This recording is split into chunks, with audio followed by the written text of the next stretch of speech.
Hey everybody, welcome back to this week's Most Elite Podcast. Our topic of discussion today is Ghost of Tsushima.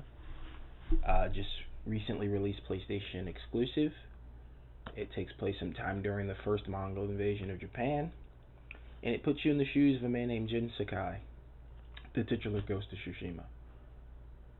So, by now everybody's played it, I hope. It's been out for like a week and a half, maybe two. I don't know, time's weird with everything going on. It's been out for a little bit. Uh, yeah, what is it? This just seems a third person action adventure game in the vein of Spider Man, God of War, Days Gone, any open world game really, The Witcher. That bears some comparison. Now, I did an entire video on like open world games a while ago and how they're all the same. Now, that much is still true. I'm not saying Ghost of Tsushima is not those games. What I'm going to say in this video, at least what I hope to get across in this video, is that Ghost of Tsushima recycles old ideas and injects new life into them, all while looking beautiful. I mean, I know every reviewer has already said, but Ghost of Tsushima is gorgeous. It is a beautiful game. It is just breathtaking to be in that world. And I don't really say breathtaking so much. It sounds too corporate. It sounds like someone's paying me to say it. I wish someone was paying me to say it. Any sponsors out there, reach out. My email's on my page. I love you guys. But it is breathtaking. It is one of those games that, like, if you just leave it on and just sort of let the world be, it's fantastic. And it speaks volumes to the work that those good people over at Sucker Punch did. Let's talk about Sucker Punch for a second before we move on. I gotta get into a tangent. That's just what I do. Where the hell is Sly Cooper? Where in the god darn hell is Infamous? I love new IPs. I love new things. So Ghost of Tsushima, it gets top marks from me, from this humble commentator. But I would be remiss if I didn't mention that, with everything, the graphics and everything, the abilities that the companies have now to make games, even with PS5 coming and advancements in PC, why don't we have a new Infamous game? I think the last one was in 2014. Sly Cooper's last one was, 2005, 2006? I don't even know when the last Sly Cooper game was. It was that long ago. And I would really enjoy another one. And I know they worked really hard on Ghost of Tsushima. Everything about it screams that these guys and gals and thems and theys and everything in between put all the time in the world into this game.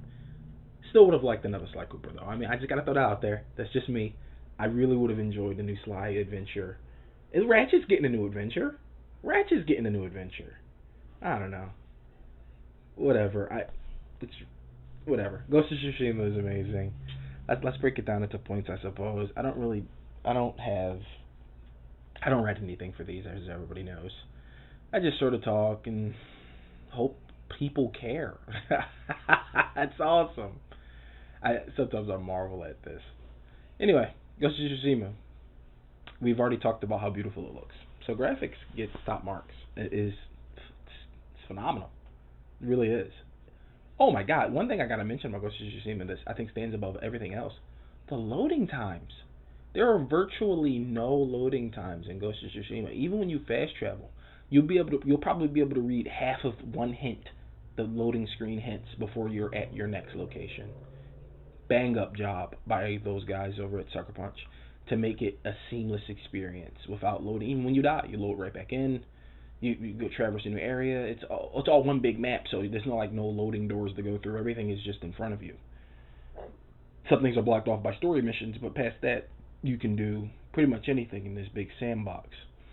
They just announced today that there's going to be a new game plus. Obviously, everyone knew that was coming. There's going to be a harder difficulty. Everyone hopefully knew that was coming. Now, here's what I think I had the same criticism with Jedi, which I also love. Go watch that episode if you haven't seen it. I love Jedi Fallen Order. But I had this same criticism where there's not a lot of costumes in Ghost of Tsushima. There are 6 or 5 or so legendary armors, and then the rest are just armors you get. And leveling them up changes the way they look. So that's how they did costumes, which really clever idea is how they don't have to just go looking for costumes. All the armors are at level 1 and they look a certain way. And as you level them up to level 3, or I can't remember, 4 or 5, they change their appearance. Your weapons do not. So here's my criticism, just like I had with Jedi. Even if there is only one sword and one small sword in the game, there should be skins. We should be able to make them look like something else. I know we have the scabbards and they change colors and there's like little furry ones and all that, but even those are limited in what they can be creatively. There's furry ones wrapped in like fish scales, and then the basic one. That's it. And then they're just colors. They're just palette swaps.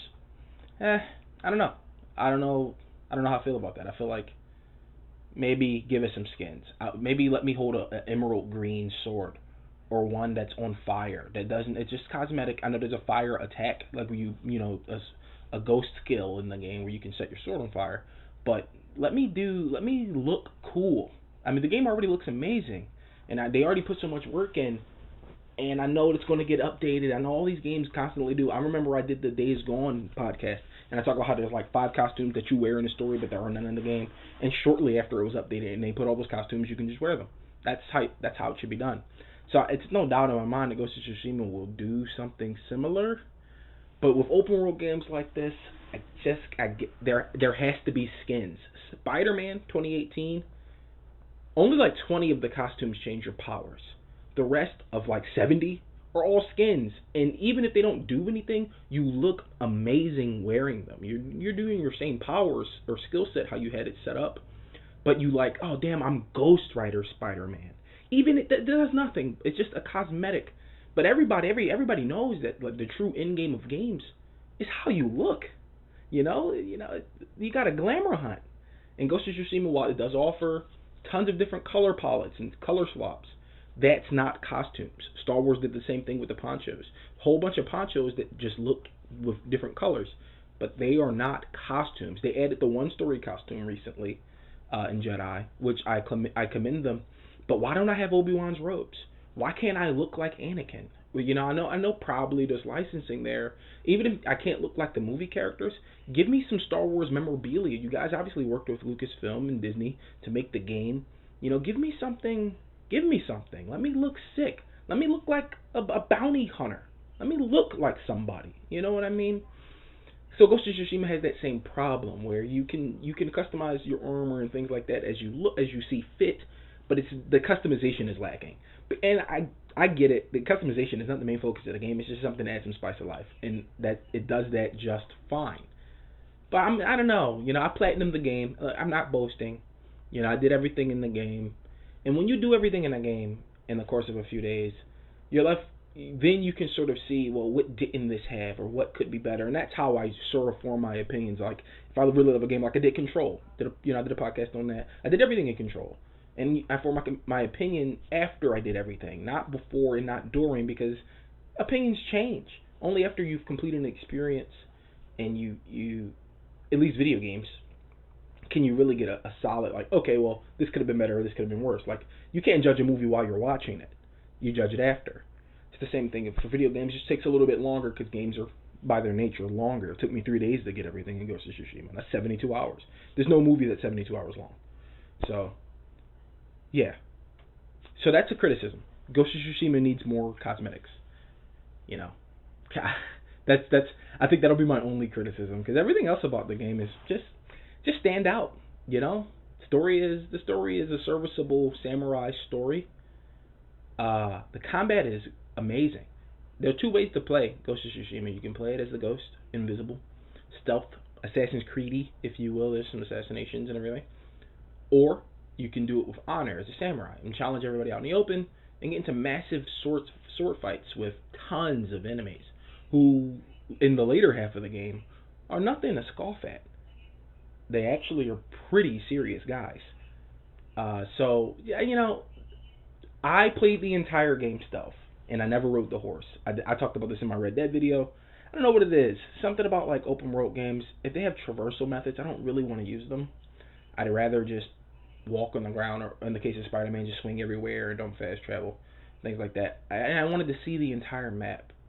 And I think that using the horse takes away from that. I think that when you're blowing past everything, not one, it's easy to miss stuff if you're collecting like I was.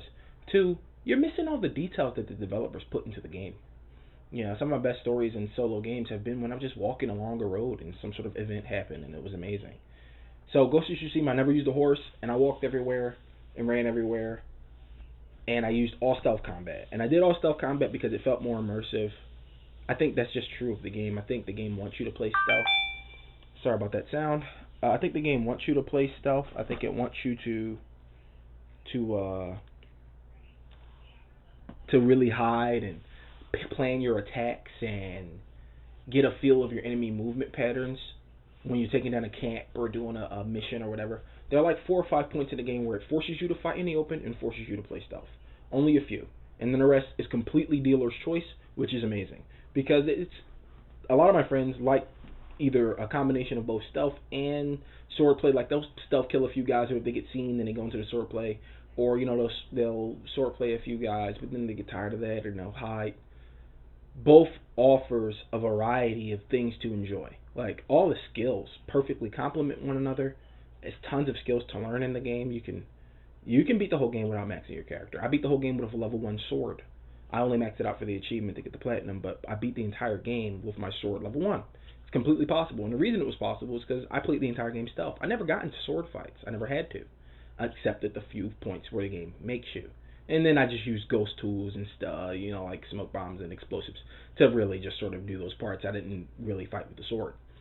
But there's a lot. It offers you a lot in terms of combat. I mean, you can spend the meticulous time planning and stuffing everybody. You got the blow dart gun and stuff like that, and the bow and arrow from afar. Or you can just walk right out and swinging. As I said before, both of those approaches offer something amazing. And you owe it to yourself to play the game both ways. If you own Ghost of Tsushima, if you don't own it, please go buy it. It's a knockout. It's out of the park. I mean, it's a grand slam. They did such a good job with every aspect of that game, from the loading times to the combat to the stealth to the story to the music to the scenery. Every single thing in that game is brilliant.